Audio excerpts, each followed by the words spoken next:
পরিচয় সব কিছু শুনলাম আর নিলাম, যাকে ডাক দিলাম সেই কিন্তু খুশি হয়ে গেল। ওই এলাকার মুসলমান জানতে চাই, যেই জবানটা খুলি আমার মাকে ডাক দিলাম, আমার আব্বাকে ডাক দিলাম, আমার বন্ধুকে ডাক দিলাম, আমার আপনজন সবাইকে ডাক দিলাম, জানতে চাই সিংহের আওয়াজে একটু জবান খুলে বলবেন, এই জবানটা তো আমার মা দেয় নাই, বাবা দেয় নাই, আমার আপনজন কেউ দেয় নাই। জানা থাকলে সিংহের আওয়াজে বলেন জবানটা কে দিছিল? ওই আল্লাহকে এখনো ডাক দিতে পারো নাই রে যুবক। ওই মালিককে একটু ডাকিয়ে দেখো কি মজা লাগে।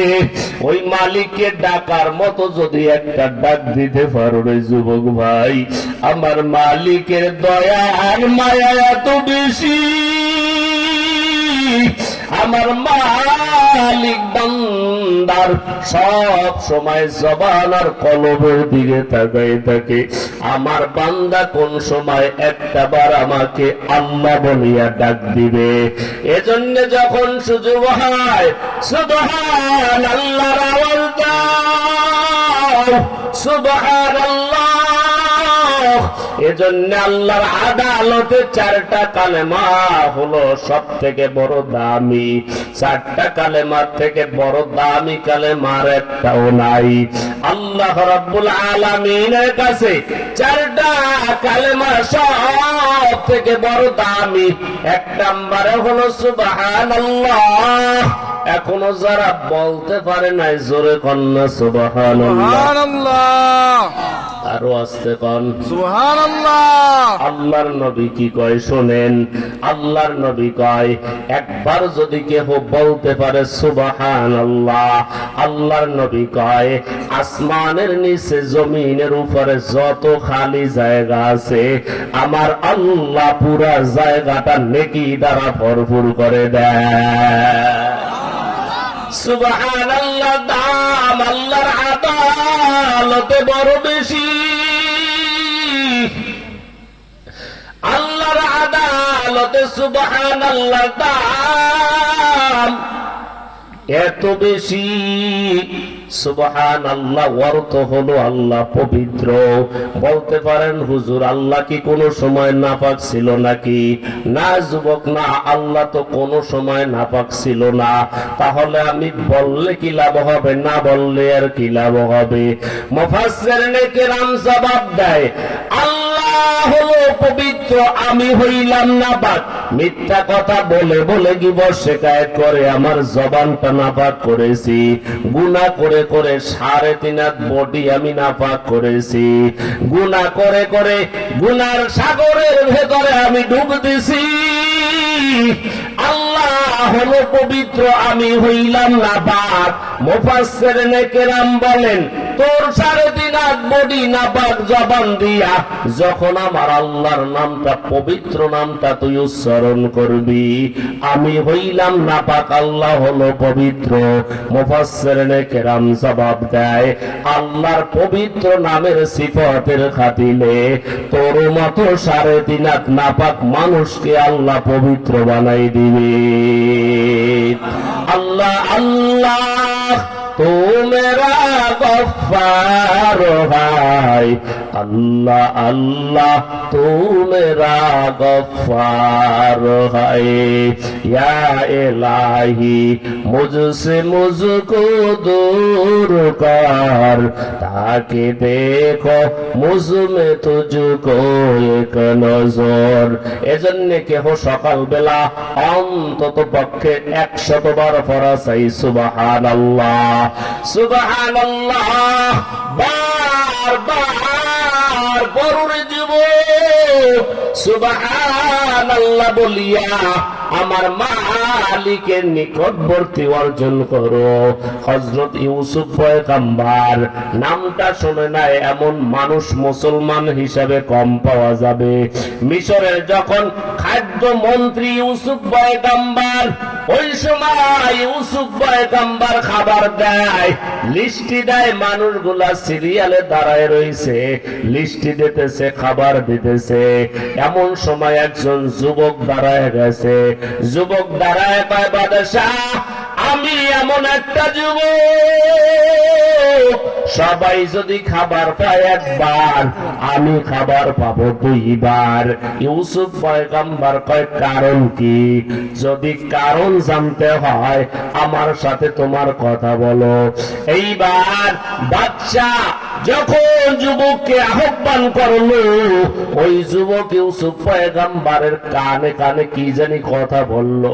ইউসুফ পয়গম্বরের কানে কানে যখন কথা কয়, ইউসুফ পয়গম্বরের চোখ দিয়া টল টল করে পানি পড়া শুরু হয়ে গেছে। জনগণ কয়, বাদশাহ, যুবক এমন কি কথা বলল? আপনার চোখ দিয়ে কেন আপনার পানি বের হয়ে গেল?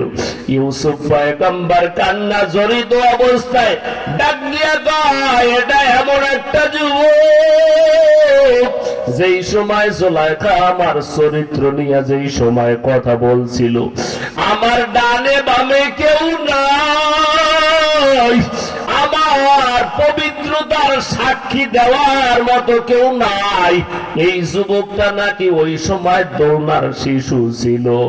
এই শিশু থাকা অবস্থায় আমার চরিত্র পবিত্রতার সাক্ষী দিল। এই শিশুটা আজকে সে যুবকের আকৃতিতে ধারণ করেছে। এই যুবক নাকি আমার পবিত্রতা সাক্ষী দিয়েছে। এই জন্য আমার চোখের মধ্যে পানি চলে আসছে। যে খাবার দেয় ডাক দিয়া কয়, এটা এমন একটা যুবক, যতবার খাবার চাইবে ততবার খাবার দিবা, যতবার খাবার চাইবে ততবার খাবার দিবা, 100 বার চাইবে 100 বার দিবা, যদি কোনো সময় জানি খালি হাতে ফিরাইয়া দিবা না। মুফাসসিরিনে কেরাম বলেন, একজন মানুষের পবিত্রতার সাক্ষী দিয়া যদি বারবার বারবার খাবার পাওয়া যায়, আমরা আশরাফুল মাখলুকাত মানুষ আমার মালিকের পবিত্রতার স্বীকৃতি দিয়া যদি আমার মালিকের কাছে কিছু চাই, আওয়াজ করিয়া বলেন তো আমার মালিক দিতে পারবে কি পারবে না? এজন্য বারবার পড়ো সুবহানাল্লাহ সুবহানাল্লাহ। একবার যদি কেহ পড়ার সুযোগ হয়ে যায়, বারবার পড়া চাই সুবহানাল্লাহ। আল্লাহর আদালতে বড় দামি কালিমা।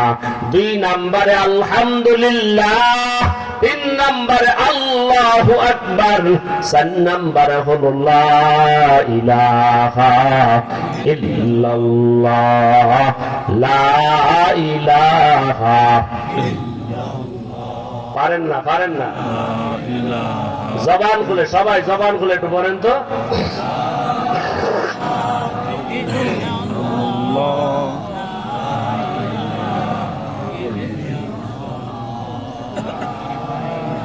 দিন থাকিতে লা ইলাহা ইল্লাল্লাহ বলো ভাই,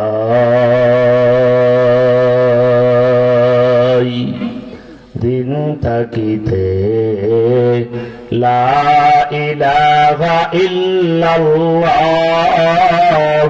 বলো ভাই। দুনিয়াতে আখিরাতে, দুনিয়াতে আখিরাতে, দুনিয়াতে আখিরাতে সাও যদি ভালাই,